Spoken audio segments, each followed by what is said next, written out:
Zombieland Double Tap is a comedy sequel directed by Ruben Fleischer, starring Woody Harrelson, Emma Stone, Jesse Eisenberg, and Abigail Breslin. 10 years after the events of the first film, we see Tallahassee, Columbus, Wichita, and Little Rock surviving still in the zombie apocalypse. In this film, we see in the beginning that they are kind of just used to living in Zombieland. I mean, it's been 10 years since zombies took over, so they're looking for places to live.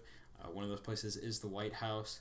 But the main adventure of this movie is that Abigail Breslin's character, Little Rock, meets someone her own age because she's tired of living with these three older people who are all about surviving. They have each other, that they're all close to each other in age, and she's this young kid still alive in Zombieland. So she meets this guy that's close to her age, and she leaves. She ditches the three of them, and she goes on a road trip with this guy while these three kind of are upset about it, so they go after her. I mean, that's pretty much the plot of this movie. Now, getting into some of the things that I liked about this movie, they bring a lot of the stuff back from the first film. The first film came out over 10 years ago, so I think they really needed to do that to kind of regenerate some people's memory. And for the people who actually do remember the movie, since it came out so long ago, they have a lot of references that most people wouldn't remember, like the intro is a Metallica theme song over slow motion zombie killing. That's pretty neat. Columbus still narrates the movie. He has his rules that show up throughout the film. They have a lot of references to small things like the girl in apartment 406 or Code Red. Otherwise, that can also be a downfall because some of the jokes rely heavily on that, and lots of people that don't remember the first movie aren't going to get some of those jokes, so those will fall short for some people. They also have Zombie Kill of the Year, which in the first one they had Zombie Kill of the Week, and that was kind of funny. I thought they kind of added on to it. They have a new character in the movie, played by Zoe Deutsch. I think I'm pronouncing that right. She plays Madison. She's kind of the dumb blonde throughout the film. They find her in a mall, and she's been living in a freezer for 10 years. I thought that was kind of funny. But she's added to the crew in this movie, and they run into two more characters later on in the film that actually kind of resemble the characters, Tallahassee and Columbus. Like, they're almost a copy of them. That was kind of funny. One of the things actually happens that I really like in the movie. It happens when they meet those two characters. There's a really long shot of Tallahassee and Columbus versus two zombies, and throughout the film we see that these zombies have evolved, and they call them T-800s as a reference to Terminator. They're stronger, faster, and harder to kill. So these two zombies are facing Tallahassee and Columbus one-on-one, and it's a long shot through a hotel where it's going from room to room, and they have some like funny quips when they run into each other, and it just keeps happening. I thought it was pretty neat. There were no cuts, and they just kept going through it, and I think it was maybe about 3 to 3.5 minutes of just a long shot of them going around, and I thought it was really well coordinated. Now getting into the things that I didn't like about the movie.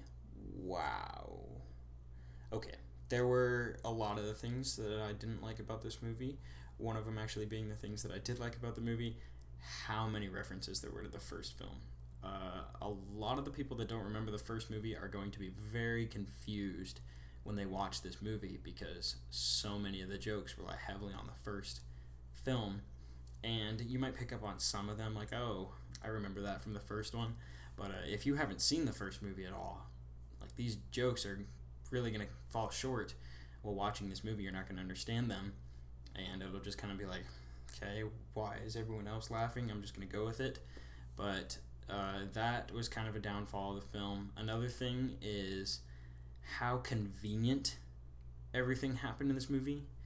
Like I said, they're on an adventure to go find Little Rock, but on their road trip, it's like, oh, well, she's not here, we'll go to the next place. And then they find a clue at the next place, like a random place on the road. They just stop, and there happens to be clues of her whereabouts there. And then they go to the next place, and it's like, oh, maybe she's here. It just kind of falls into place, and that seems like lazy writing, which is actually kind of ironic because this movie is written by the writers of Deadpool, and in Deadpool they reference of how lazy of writers they are. So I guess it kind of makes sense. but still, I think they could have done a little bit better with that. And finally, the biggest issue that I had with this movie was that it didn't make a lot of sense, which sounds crazy because it's a zombie movie, but I mean, there's a part, minor spoiler, there's a part in this movie where Tallahassee sees a horde of zombies about to go attack a group of people. He comes up, he somehow beats this group of zombies, this horde of zombies, back to this group of people, and he says, we need to make a trap right now while this horde of really fast zombies is coming towards them.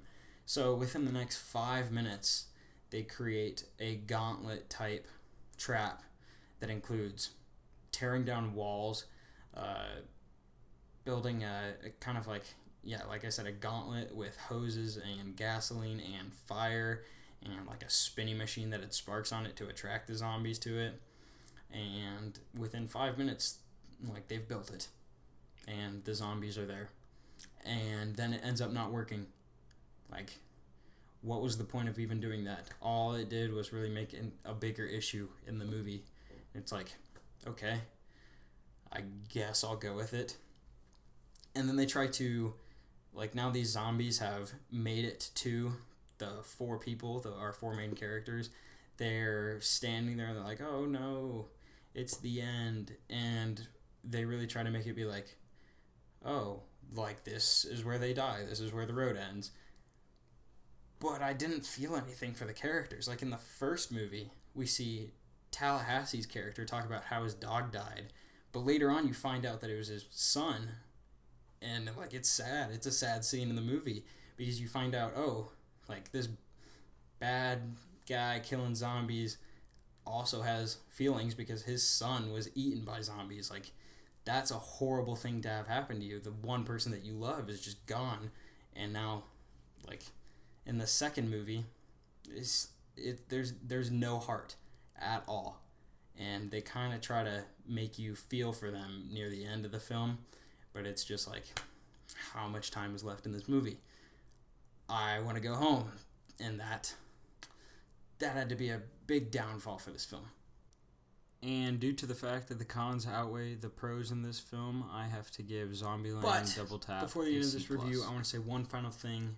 The end credit scene of this film is fantastic. It's great. Make sure you stay for it.